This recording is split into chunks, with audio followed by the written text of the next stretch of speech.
Morning students, psychology की class में 27 question हमने कल कर लिए थे। आगे शुरू करते हैं। एक बालक प्रतिदिन कक्षा से भाग जाता है, तो भागने वाले बालक को इन चारों में से आप किस प्रकार का बालक कहेंगे? क्या वो असमायोजित है, पिछड़ा है, विकलांग है या सामान्य है? तो कक्षा से भागने वाले बच्चे को बोलेंगे पिछड़ा बालक, क्योंकि जब कक्षा लगाएगा ही नहीं तो कुछ भी सीख नहीं पाएगा। इसलिए इस प्रकार के बालक को क्या बोलेंगे हम? पिछड़ा बालक। विद्यालय में बालकों के मानसिक स्वास्थ्य को कौन सा कारक प्रभावित करता है? आपके पास 4 कारक दिए हुए हैं, इनमें से कौन सा विद्यालय में बालकों के मानसिक स्वास्थ्य को प्रभावित करेगा? तो मित्रता जो होती है वो सबसे अधिक बालकों के मानसिक स्वास्थ्य को प्रभावित करती है। स्टूडेंट्स, विकलांग बालकों के अंतर्गत क्या आता है? गूंगे, बहरे, शारीरिक रूप से कोई विकलांगता, नेत्रहीन। तो सारे ही बच्चे जो होंगे वो किसके अंदर आएंगे? विकलांगता के अंतर्गत आएंगे। तो इनमें से सभी ऑप्शन आपका आंसर आएगा। मौलिकता का गुण पाया जाता है, शिक्षित माता पिता के बच्चों में पाया जाएगा, या धनी परिवार के बच्चों में पाया जाएगा, या सृजनशील बच्चों में पाया जाएगा, या प्रतिभाशाली। तो जो क्रिएटिव चाइल्ड्स बच्चे होते हैं स्टूडेंट्स, उनमें मौलिकता का गुण तो पाया ही जाता है। तो option number C is right answer, सृजनशील बालकों में। असमानता के जैविक कारणों में के अंतर्गत क्या क्या शामिल होता है? जन्मजात अर्जित दोष होंगे, या जो अंतःस्रावी ग्रंथियाँ होती है उनसे जो चीज़ें निकलती है वो, या वंशानुक्रम, शरीर की संरचना। तो असमानता हमारी किसी प्रकार की भी हो सकती है, किसी कारण से भी हो सकती है। जन्मजात भी हो सकती है, अंतःस्रावी ग्रंथियाँ निकलने के कारण भी हो सकती हैं, और वंशानुक्रम भी हो सकती है। कोई दोष माँ बाप के अंदर आगे पीढ़ी में भी आ सकता है, कोई शरीर में कमी है वो भी अगली पीढ़ी में जा सकती है। तो उपरोक्त सभी राइट आंसर। बालक के लिए मानसिक स्वास्थ्य के विकास के लिए पाठ्यक्रम कैसा होना चाहिए? कि बालक का जो मानसिक स्वास्थ्य है उसका विकास करना हो तो पाठ्यक्रम में किस प्रकार का तैयार करना चाहिए? समताओं के प्रतिकूल, अनुकूल नहीं, प्रतिकूल तो होगा ही नहीं, क्योंकि अनुकूल होता तो ठीक था, प्रतिकूल करोगे तो ये ऑप्शन तो कट गया। रुचियों के अनुकूल, ये बिल्कुल सही है। सरल भी ज़्यादा होना चाहिए, बोझिल भी नहीं होना चाहिए। तो आपका ऑप्शन नंबर बी, रुचियों के अनुकूल होना चाहिए। स्टूडेंट्स, प्रतिभाशाली बालक जो होते हैं, यानी प्रतिभाशाली बालक जो होते हैं वो क्या होते हैं? जन्मजात भी होते हैं। क्या होते हैं? जन्मजात। प्रतिभाशाली बालकों की समस्या इन चारों में से कौन सी होगी? क्या प्रतिभाशाली उत्तम बुद्धि का ही प्रयोग करेंगे, या लापरवाही होंगी, उनके अंदर सुस्ती होंगी, अभिमान का ज़्यादा विकास होगा, या समाज में समायोजन करने की समस्या? प्रतिभाशाली बालक होते हैं समाज में समायोजन अपने आप कर लेते हैं, वो उनको समस्या किसी प्रकार की भी नहीं आती। यानी कि विकलांगता वाले को तो समस्या आती है, लेकिन क्रिएटिव चाइल्ड्स को समाज में समस्या करने की, जिसमें कोई भी समायोजन की दिक्कत नहीं आती। नेक्स्ट आपका कि भी कुशागर या प्रतिभा बालक जो होते हैं वो लगातार किसी भी कार्य क्षेत्र में अपनी कार्यकुशलता का परिचय देते रहते हैं। तो ये जो कथन है वो किसके द्वारा कहा गया था? तो यह कथन आपका कहा गया था ट्रुमन के द्वारा। पिछड़ा बालक वो बालक होता है जो अपने अध्ययन के मध्यकाल में अपनी कक्षा कार्य में जो आयु के अनुसार एक कक्षा नीचे का होता है वो भी काम करने में क्या होता है? वो असमर्थ होता है। यानी कि अपने से एक कक्षा पीछे का भी काम करने में क्या है? वो असमर्थ है। तो इनमें से ये कथन किसने कहा है? ये कथन कहा है बर्ट ने, कि कोई बच्चा इस प्रकार का कुशागर है जो लगातार कार्य क्षेत्र में अपनी कार्यकुशलता क्या होता है? परिचय देता है, लेकिन वो अपनी आयु के अनुसार एक वर्ष पीछे का काम करने में भी क्या है? असमर्थ है। तो ये आपका बर्ट के द्वारा दी गई डेफिनेशन। वंचित वर्ग के बालकों के अंतर्गत बालक आते हैं। वंचित किसी न किसी प्रकार की वंचितता होनी चाहिए। पूर्ण बधिर, गूंगे बहरे होते हैं, या आंशिक बधिर हो गए भाई, मंदबुद्धि वाले हो गए, अकलाने वाले हो गए, या अन्य प्रकार कोई भी अपंग हो गए। अब अपंगता तो है चाहे किसी प्रकार की, चाहे पूर्ण अपंग है चाहे वो आंशिक अपंग है, तो सारे ही प्रकार के जो होते हैं वो किस में आएंगे? वंचित में आएंगे। यानी अपंगता किसी प्रकार की भी हो, किसी न किसी चीज़ से बच्चा क्या रहेगा? वंचित रहेगा। तो इसमें क्या आएगा आपका? उपयुक्त सभी। बालकों के समस्यात्मक व्यवहार का कारण क्या नहीं है?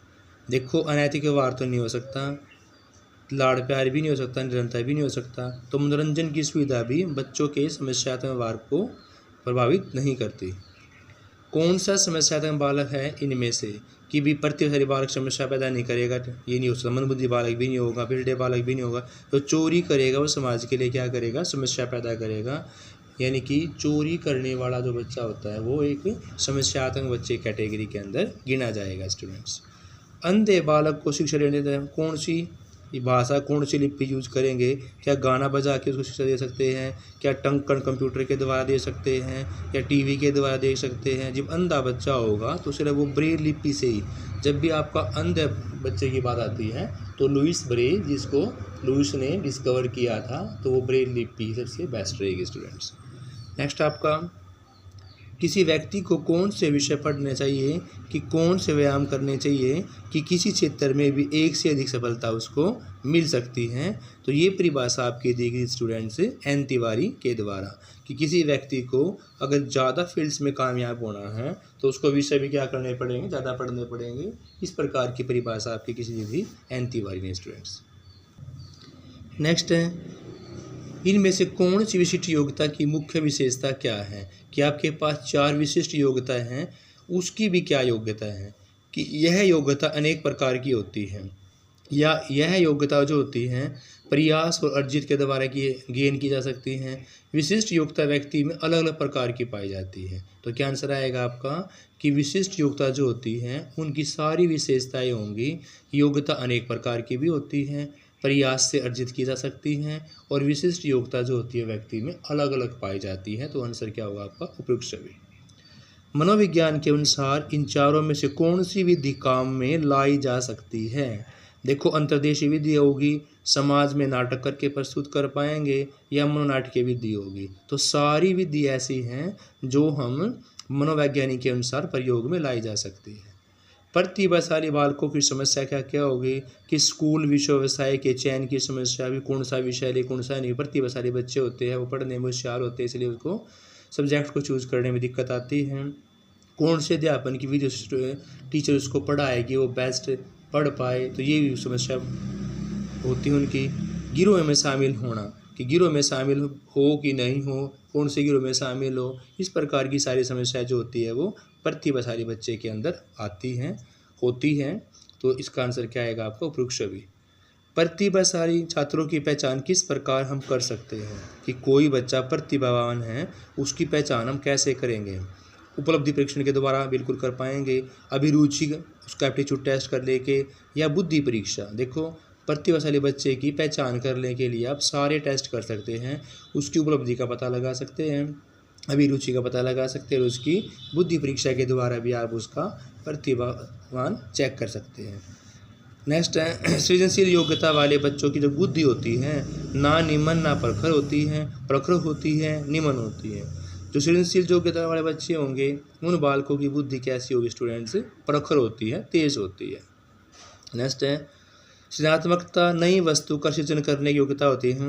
व्यापक अर्थ में सृजनात्मकता से तात्पर्य है नए विचारों प्रतिभाओं के योग की कल्पना, यानी कि स्वयं प्रेरित हो सकती हैं। तो इन प्रकार के विचारों का संश्लेषण हो जहाँ मानसिक कार्य केवल दूसरों के सोच के लिए किया जा सके, दूसरों की सोच के लिए किया जा सके। तो ये परिभाषा आपके दी स्टूडेंट्स जेम्स ड्राइवर ने। किसने दी स्टूडेंट्स? जेम्स ड्राइवर ने। नेक्स्ट है, जटिल या समस्यात्मक बालक के लक्षण कौन कौन से होते हैं? जटिल हो गया, समस्यात्मक बालक होगा, उनके लक्षण क्या क्या होंगे? विशेष प्रकार की शारीरिक संरचना, या माता पिता का मानसिक असंतुलन, परोपकार सहयोग की भावना, या सूक्ष्म चिंतन में रुचि रखना। समस्यात्मक बालक होगा तो उसके लक्षण क्या होंगे? विशेष प्रकार की उसकी शारीरिक संरचना होगी, यानी कि उसकी जो रचना होगी शरीर की वो विशेष प्रकार से होगी। ये क्या होगा? जटिल या समस्यात्मक बालकों का पहचान का तरीका होगा। समायोजन मुख्य रूप से किस पर निर्भर करता है? कि समायोजन किस किस बात पर निर्भर करेगा? पहला आपका पर्यावरण की अनुकूलता पर निर्भर करेगा, या व्यक्ति की आंतरिक शक्तियों पर निर्भर करेगा, या दोनों पर, या कोई भी नहीं। देखो, समायोजन जो होता है पर्यावरण की अनुकूलता पर भी निर्भर करता है, व्यक्ति की आंतरिक गतियों पर निर्भर भी करता है। तो क्या आएगा आपका उपयुक्त दोनों। परामर्श का उद्देश्य है छात्र को अपनी विशिष्ट योग्यताओं को उचित दृष्टिकोण का विकास करने में, समाधान में सहायता करना होता है। यह कथन किसने दिया था? तो इस प्रकार कथन दिया गया आपके पास JC अग्रवाल का। कौन सी निर्देशन की आवश्यकता क्यों होती है? कि हमें किसी को गाइडेंस करना, निर्देश देना है तो उसकी ज़रूरत ही क्यों पड़ती है? क्या सिर्फ विकास के लिए, संयोजन के लिए या अपनी रुचि, योग्यता और सामाजिक आवश्यकताओं के अनुसार भावी जीवन की योजना के लिए, या इनमें से कोई नहीं। देखो स्टूडेंट्स, गाइडेंस की ज़रूरत हमें इसलिए पड़ेगी कि हमें अपनी रुचियों, योग्यता और समायोजित आवश्यकता के अनुसार एक भावी जीवन की योजना को तैयार कर सकते हैं। छात्र परामर्श का संबंध किससे होता है स्टूडेंट्स? छात्र परामर्श का संबंध होता है शैक्षिक जीवन को प्रभावित करने वाली जो समस्याएं होती उनसे। जो शैक्षिक जीवन को प्रभावित करेंगी उस प्रकार की समस्याओं से हमारा छात्र का परामर्श के साथ संबंध होता है कि छात्र को परामर्श क्यों लेना चाहिए। नेक्स्ट है, निर्देशन द्वारा व्यक्ति को इस बात से सहायता प्राप्त होती है कि वह अपनी विशेषताओं का पहचान कैसे कर सके, प्राप्त अवसरों की जान सके, समाज के हित को ध्यान में रख सके। तो समायोजित जो व्यतीत करेंगे जीवन, यह परिभाषा किसने दी गई है? यह परिभाषा आपकी दी गई है चाई सोलम के द्वारा स्टूडेंट्स। नेक्स्ट है, सुधारात्मक शिक्षण किन के लिए उपयोगी होता है? तो सुधार करना, हमें किसी प्रकार का हम सुधार लेके आना है, अभिभावक के लिए नहीं होगा, अध्यापक के लिए नहीं होगा, सामान्य बच्चों का कुछ सुधार नहीं हो सकता। जो असामान्य बच्चे होंगे ना, उनमें क्या कर सकते हैं हम? सुधार का शिक्षण पैदा कर सकते हैं। समाजीय व्यक्तियों के लिए जीव का व्यवहार समग्र और अग्राह्य हो सकता है। समायोजन और कुसमायोजन की संज्ञा दी जा सकती है। जीव के व्यवहार का परिक्षेत्र समाजीय नियम, स्तर, आदतें और रूढ़ियों के व्यवहार के अलग तरीकों से लगाया जाता है। तो यह कथन इन चारों में से किसका है? यह कथन है गैसा, फेयर एम हीवरी का। किसका स्टूडेंट्स? गैसा, फेयर एम हीवरी का। छात्रों को अपना अधिकतम विकास करने में सहायता देने के लिए क्या जरूरी है? कि छात्रों को अधिक से अधिक विकास करेंगे, उसकी सहायता करेंगे, तो उसको हम गाइडेंस, परामर्श देकर उसकी सहायता कर सकते हैं। व्यक्ति अपना संतुलन किस प्रकार स्थापित करता है? विश्लेषण व निर्णय के द्वारा, कि हमें कौन सी विधि अपनानी चाहिए। विश्लेषण का गुण बच्चे के अंदर होगा तो व्यक्ति अपनी संतुलन क्रिया स्थापित कर सकता है। अधिगम का जो मुख्य नियम है उनमें से कौन सा है? देखो, तत्परता, अभ्यास, प्रभाव के जो नियम होते हैं, तत्परता, अभ्यास, प्रभाव के, वो किस में आते हैं? हमारे अधिगम के मुख्य नियम के अंदर आते हैं। सामान्य मंदी बुद्धि वाले बालकों की शिक्षा, सामान्य की बात दे रखी है तो 51 से क्या हो गया आपके स्टूडेंट? 36 तक होगी। एक बालक की वास्तविक आयु कितने की है? 12 वर्ष की है। अंग्रेजी में उसकी मानसिक आयु 8 वर्ष के एक बालक के समान है। यानी है वास्तविक आयु उसकी 12 वर्ष, लेकिन है किसके बराबर? वो एक 8 वर्ष के बालक के बराबर है। अन्य पढ़ाई में 10 वर्ष के समान है। तो उसकी जो शिक्षा लब्धि कितनी होगी स्टूडेंट्स? MA/CA मल्टीप्लाई में 100, तो आ जाएगी आपकी वो 90। पिछड़े बालक की समस्या क्या हो सकती है? समय समस्याएं होंगी, समय की समस्याएं होंगी, स्कूल की या सभी। अगर पिछड़ा बालक होगा तो उसकी समस्या हर एक प्रकार की होंगी। वो समाज में समय व्यतीत करने में भी मुश्किलता होगी, श्रृंगार रूप से भी, और स्कूल संबंधी समस्याएं भी। तो इनमें से सभी स्टूडेंट्स। नेक्स्ट है, गंभीर मंदिकता वाले बालकों की लब्धि क्या होगी? जो गंभीर रूप से मंदबुद्धि वाले होंगे उनकी होगी 19 से कम, अकॉर्डिंग टू ऑप्शन। बर्ड के अनुसार पिछड़ा बालक वो होता है जिसकी शैक्षिक लब्धि हमारी 85 से कम होती है। डेफिनेशन कितने दी हमारी बर्ड ने? कि जिसकी बुद्धि लब्धि 85 से कम होगी वो पिछड़े बालक में गिना जाएगा। यदि बालक ने न्यून प्रवृत्ति से संबंधित कोई भी अपराध किया है तो आप उसके क्या कहेंगे? उसे नाटक, साहित्य, नृत्य व काव्य की तरफ से मोड़ा जा सकता है। कि बच्चे में यौन प्रवृत्ति का कोई भी अपराध किया है, कोई भी अवगुण है, तो उसको नाटक दिखा के, साहित्य का एग्जाम्पल दे के, नृत्य के द्वारा, इस प्रकार के काव्य की तरफ उसको मोड़ा जा सकता है। मन का विश्लेषण पद्धति के प्रवर्तक कौन था? तो मन का विश्लेषण जहाँ भी आता है वहाँ पर आपका फ्रायड, जुंग, एडलर आएगा। स्टूडेंट्स याद कर लेना है कि मनोविश्लेषणात्मक पद्धति की जहाँ भी बात आती है वहाँ आपका आएगा फ्रायड, जुंग और एडलर। बाल अपराध का कारण दूषित वातावरण की होती है। दूषित वातावरण से क्या तात्पर्य है? कि भी जुआ खाना भी दूषित में आएगा, शराब खाना दूषित में आएगा, वैशल्य भी। तो इनमें से सभी ऑप्शन आप किस में आएंगे? दूषित वातावरण में। विशिष्ट बालक वो होता है जो मानसिक, शारीरिक और सामाजिक विशेषताओं से युक्त होता है। तो यह कथन दिया गया आपका स्टूडेंट्स किक के द्वारा। किसके द्वारा? किक के द्वारा। मंदबुद्धि से सीखने वाले बालकों की शिक्षा में क्या कदम उठाया जाना चाहिए? विशेष कक्षा होगी। हाँ, मंदबुद्धि का बच्चा होगा तो वो विशेषता में ही आएगा। विशेष कक्षा, विशेष विद्यालय और विशेष उसके लिए आवासीय विद्यालय होने चाहिए। तो इनमें से सभी option is right answer. Next है, तनावपूर्ण परिस्थिति, पीड़ा व दुख से बचने के लिए हमें क्या करना चाहिए? हमें अप्रत्यक्ष उपायों का उपयोग करना चाहिए। बाहरी विषय के गुणों को अपना लेना, दूसरे व्यक्ति के गुणों को अपने व्यक्तित्व में ग्रहण कर लेना, इस प्रकार है दूसरे को देख कर उसके गुण अवगुण को अपने गुणों में उतारना, ये चीज़ कहलाती है आपकी तादात्म्य। तादात्म्य कहलाएगा इस प्रकार की प्रॉपर्टी।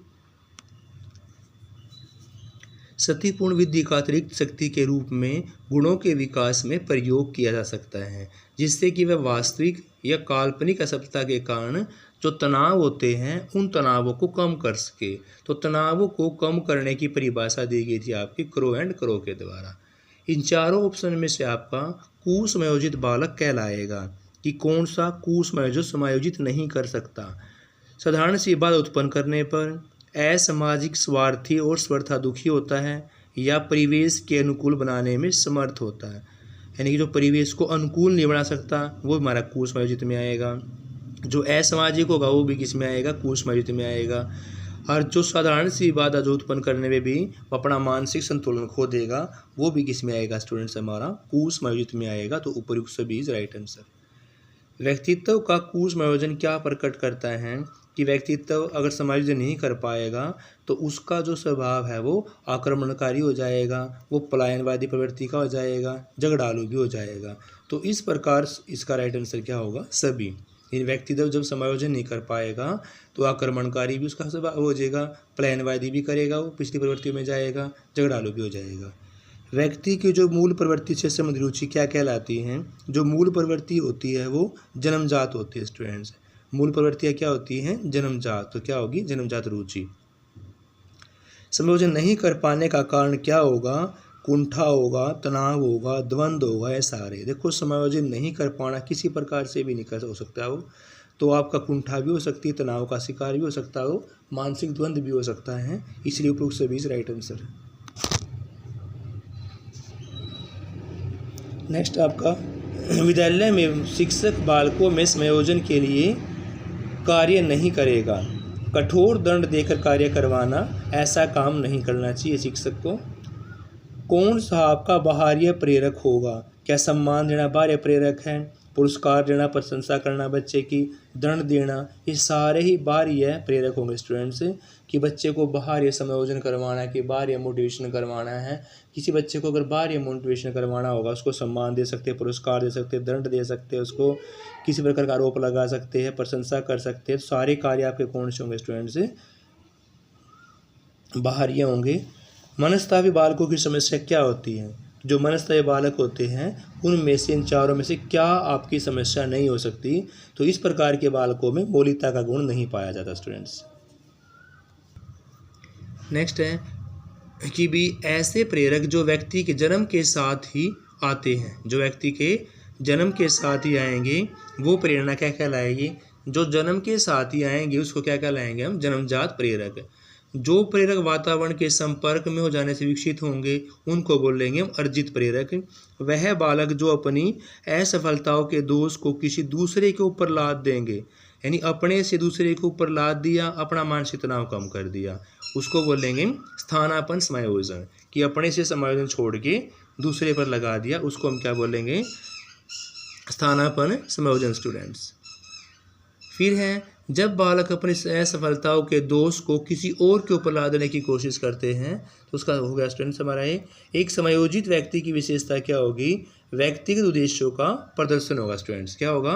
व्यक्तिगत उद्देश्यों का प्रदर्शन। नेक्स्ट है समायोजन दूषित कैसे होता है? देखो समायोजन को हम दूषित कर सकते हैं संघर्ष से और कुंठा से। एक आदमी संघर्ष करता रहेगा, कुंठा का शिकार हो जाएगा तो समायोजन भी हमारा क्या हो जाएगा? भंग हो जाएगा, दूषित हो जाएगा। समायोजन की विधियाँ कौन कौन सी हैं? क्या प्रतिगमन करना, प्रक्षेपण करना, उदारीकरण करना। देखो उदारीकरण करना भी होगा हमारा, प्रक्षेपण भी होगा और प्रतिगमन भी। तो इनमें से सभी ऑप्शन राइट आंसर होंगे। अत्यधिक वाचाल बच्चा है, प्रशंसित करने वाला या समाज की प्रवृत्ति के धनी वाले बच्चों को व्यक्तित्व जो है वो कैसा होना चाहिए? ज़्यादा वाचाल होगा बच्चा, प्रसन्न रहने वाला होगा, समाज में स्थापित कर जाए, इस प्रकार के बच्चे को हम बोलेंगे बहिर्मुखी। अंतर्मुखी बच्चे की विशेषता पूछी हुई देखो, सिंपल सा है कि अंतर्मुखी बच्चा सिर्फ अब अपना एकांत में विश्वास करेगा, वो सामाजिक बच्चा किसी प्रकार से नहीं हो सकता। नेक्स्ट है संयोजन की प्रतिक्रिया क्या है। संयोजन की प्रतिक्रिया स्टूडेंट्स गतिशीलता। मूल प्रवर्ती विप्रेरणा सिद्धांत के प्रवर्तक का नाम पूछा हुआ है, तो मूल प्रवर्ती विप्रेरणा के सिद्धांत का जो प्रवर्तक है वो आपका मैकडूगल है। ऐसा कौन सा विप्रेरणा का सिद्धांत है जो संकल्प शक्ति पर बल देता है। संकल्प लेने पे, तो संकल्प तो स्टूडेंट्स ऐच्छिक सिद्धांत यानी इच्छा के अकॉर्डिंग लिया जाएगा। अभिप्रेरणा से संबंधित व्यवहार का लक्षण कौन सा है। अभिप्रेरणा से संबंधित आपका कुसंयोजन नहीं होगा, भ्रांति भी नहीं होगी, तो क्या होगा आपका उत्सुकता होगा। अभिप्रेरणा जब ही होगी जब बच्चे के अंदर जिज्ञासु प्रवृत्ति होगी, उत्सुकता प्रवृत्ति होगी। व्यक्ति की वो दशा जो किसी भी उद्देश्य की प्राप्ति करने में एक व्यवहार को प्रदर्शित करती, वो कहलाएगी आपकी अभिप्रेरक कहलाएगी। स्टूडेंट से कौन से बालक को प्रेरित नहीं करता, क्या कारण है। जब बच्चे में रुचि होगी, किसी चीज़ को सीखने की रुचि ही नहीं होगी, तो बच्चे को वो प्रेरित नहीं कर सकती, तो ऑप्शन अरुचि। प्रेरणा की विधियाँ कौन कौन सी होंगी। देखो प्रेरणा जो बच्चे को मोटिवेशन करना है, तो सामूहिक कार्य है, सफलता है, रुचि है, ये सारे ऑप्शन जो है वो प्रेरणा को प्रभावित करेंगे। स्टूडेंट्स ऐसे प्रेरक जो विभिन्न व्यक्तियों के परिस्थितियों में पलने के कारण विकसित होते हैं वो कहलाएंगे व्यक्तिगत प्रेरक। कि जो कोई भी बच्चा है, कोई व्यक्ति है, अलग अलग परिवेश में रहेगा, तो व्यक्ति के खुद के अलग परिवेश में रहने से जो परिस्थितियाँ होंगी, कोई भी चीज़ वहाँ पड़ेगी तो वो कहलाएगी आपका व्यक्तित्व प्रेरक। कौन सा जन्मजात प्रेरक नहीं है। देखो भूख प्यास जन्मजात होती है बच्चे के अंदर, तो पुस्तक जो है वो कोई भी आपका जन्मजात प्रेरक के अंदर नहीं आएगा। कौन से भी प्रेरणा का सिद्धांत नहीं है।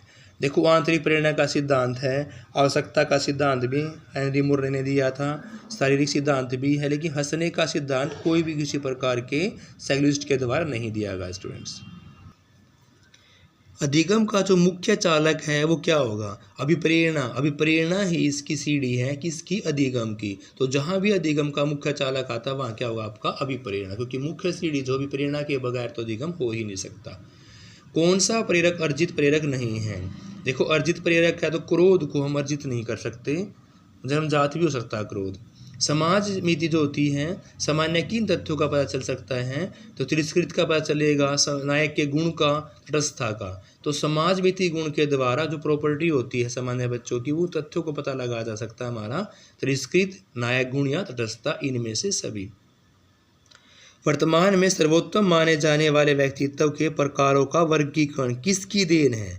कि जो वर्तमान में सबसे अच्छा व्यक्तित्व है वे दो प्रकार किस किस ने दिए थे, एक कैटिल और दूसरा आलपोर्ट। कैटिल और आलपोर्ट के द्वारा किसी साक्षात्कार के माध्यम से छात्रों के घर और वातावरण के संबंध में सूचनाएं प्राप्त की जा सकती हैं। तो साक्षात्कार में सूचना प्राप्त करने क्या कहलाएगा, उसकी निदानात्मक साक्षात्कार।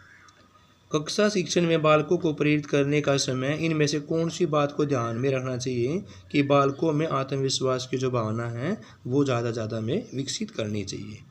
बालकों में कठिन अभ्यास या इन चारों में से कौन सा प्रेरक है जो वर्ग से नहीं है।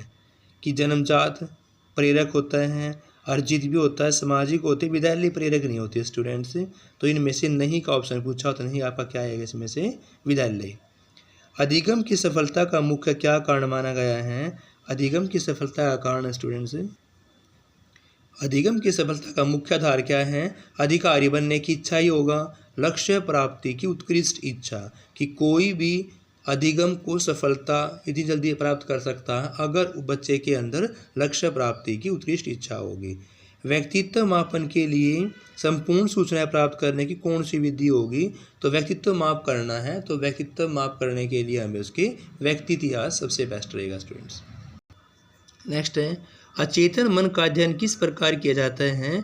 तो अचेतन मन का जब भी अध्ययन करना होगा तो याद करना आपको मन का विश्लेषण जो फ्राइड जूम के द्वारा दी गई थी, उस प्रकार की विधियों का प्रयोग करके हम अचेतन मन को पढ़ सकते हैं। शिक्षा का क्या कार्य है, अर्जित रुचियों को स्वाभाविक बनाना ही शिक्षा का मेन कार्य है। अभिप्रेरित व्यक्तित्व की विशेषता क्या होगी, अभिप्रेरित व्यवहार होगा तो आवश्यकता की पूर्ति आराम से कर पाएगा। स्टूडेंट्स अभिप्रेरणा को प्रभावित करने वाले कारक कौन से होंगे, स्वयंगात्मक स्थिति भी होगी, आकांक्षा का स्तर भी होगा, बच्चे की रुचि भी होगी, आवश्यकताएं भी होगी। तो इनमें से सभी, इनमें से किसने भी प्रेरणा योगदान नहीं करती, कुशासन जो होता है प्रेरणा को किसी प्रकार का योगदान नहीं करता। नेक्स्ट है प्राथमिक आवश्यकताओं में किसका उदय होता है, तो प्राथमिक आवश्यकताएं होगी उससे आपकी द्वितीयक आवश्यकताओं की पैदा होगा। विद्यालयों में पुरस्कार की क्या हानि होती है, विद्यालयों में पुरस्कार की हानि का मेन रीजन है केवल पुरस्कार के लिए कार्य करना ही नहीं होना चाहिए। अधिगम का व्यवहार किस सिद्धांत का प्रतिपादक है, यह पकल और खल के द्वारा दिया गया था स्टूडेंट्स। स्वाधारण अभिप्रेरक कौन सा होता है, स्वयं धारण यानी कि स्वयं धारण किया गया अभिप्रेरक। चेतावनी पूर्ण आंतरिक धारणा कि कोई काम करने की चेतावनी देना एक आंतरिक धारणा के द्वारा, वही आपका स्वयं धारण अभिप्रेरक होगा स्टूडेंट्स। थैंक यू स्टूडेंट्स, आज हमने एक थोड़ा क्वेश्चन कंप्लीट कर लिए, बाकी क्वेश्चन हम नेक्स्ट वीडियो के अंदर करेंगे।